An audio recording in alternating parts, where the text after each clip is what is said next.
Baik, terima kasih rakan penyampai di Angka Sepuri. Memasuki 7 Syawal, sambutan Syawal pada kali ini sememangnya cukup berbeza berbanding dengan sebelum ini. Dalam menghadapi pandemik COVID-19, umat Islam harus menyambut Aidilfitri dengan norma baru. Justru bersama-sama saya ketika ini adalah saudara Syamsul Debat atau SSD bagi berbicara dengan lanjut. Apa khabar Ustaz? Selamat Raya. Baik, Alhamdulillah. Selamat Raya. Baik, Ustaz. Hari Raya Aidilfitri kali ini dalam tempoh Perintah Kawalan Pergerakan Bersyarat PKPB dan juga membataskan aktiviti kunjung mengunjung, ziarah menziarahi, bermaaf-maafan. Jadi, apa saran Ustaz untuk kita hidupkan kembali roh sambutan Aidilfitri pada kali ini? Sebetulnya kita kena lihat bahawa sambutan Aidilfitri ini sebenarnya adalah meraihkan kejayaan kita memerangi hawa nafsu selama sebulan. Kadang-kadang kita lagi fokus. Sebelum ini kita meraihkan Aidilfitri seolah-olah macam boleh makan.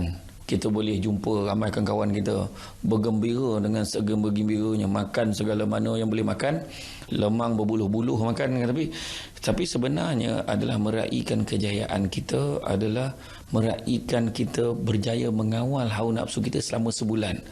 Jadi jangan benarkan hawa nafsu yang dah kita kawal tu kembali kuasai diri kita selepas datangnya Syawal. Jadi kita boleh juga spirit berkunjung-mengunjung tu, semangat tu, roh dia tu adalah untuk bertanya khabar, untuk mengambil berat, nak ambil tahu mak ayah kita. Dan pada yang tak boleh rentah negeri, masih boleh berhubung, boleh buat video call, boleh lagi dan tanya hari-hari, insya-Allah mak kita akan gembira. Ya Allah, cuma tak dapat nak peluk, tak dapat nak jumpa berdepan.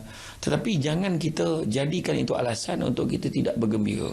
Jangan jadikan itu alasan untuk kita tidak boleh meraihkan Aidilfitri. Dan begitu juga kayu ukur kita untuk menilai sejauh manakah kita berjaya dalam Ramadan kita adalah bagaimana cara kita menyambut Syawal kita. Kalau kita bersyawal dengan berpesta aja tanpa memikirkan ibadah yang kita dah lakukan, maka kita gagal sebenarnya. Itu sebab kena teruskan dengan benda-benda baik kita buat. Kalau sebelum disedekah, sedekah lagi. Dan kita masih boleh bagi duit raya kepada anak-anak buah kita dengan online transfer. Masih boleh. Jadi maknanya semuanya ada caranya dan jangan jadikan orang kata PKP dan PKPB ini alasan untuk kita tidak boleh meneruskan semangat Aidilfitri itu. Baik Ustaz, ada dalam kalangan anak-anak, saudara mara, adik-beradik yang rasa sangat berdosa bila tak dapat melunaskan tanggungjawab mereka pada Aidilfitri kali ini. Jadi apa nasihat Ustaz kepada mereka? Sebenarnya kalau ikutkan pada Hari Raya Aidilfitri ini, kita bergembira, kita bermohon maaf antara satu dengan yang lain. Dan kita dengan mak ayah kita, tanggungjawab kita dengan mak ayah kita apa? Bukannya bagi duit itu semata-mata. Bagi duit itu salah satu daripada cara.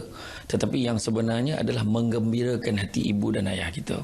Kita boleh telefon, cakap baik-baik. Kalaulah kata boleh berkunjung, jumpa mak ayah kita rasa itulah, kita rasa sebagai berjaya melunaskan tanggungjawab. Ada juga anak, nah mak RM50 dia tahu ni, jadilah bagi duit tapi macam menyakitkan hati je, serupa juga.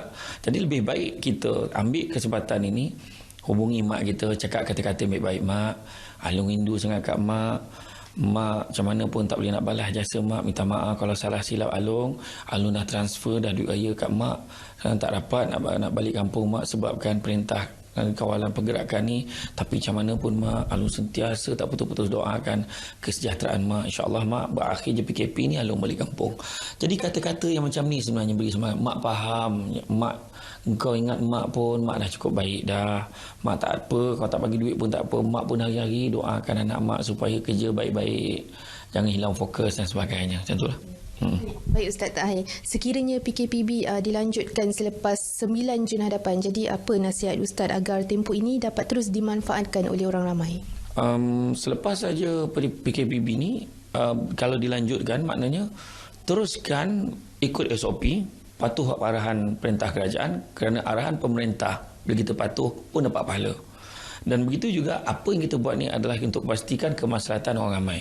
Dan begitu juga kedua, teruskan kebaikan-kebaikan yang kita dah buat sebelum ni. Jangan kita terhenti setakat ini. Kalau dulu kita sembahyang jemaah. Kalau kita dah biasa sedekah, teruskan bersedekah.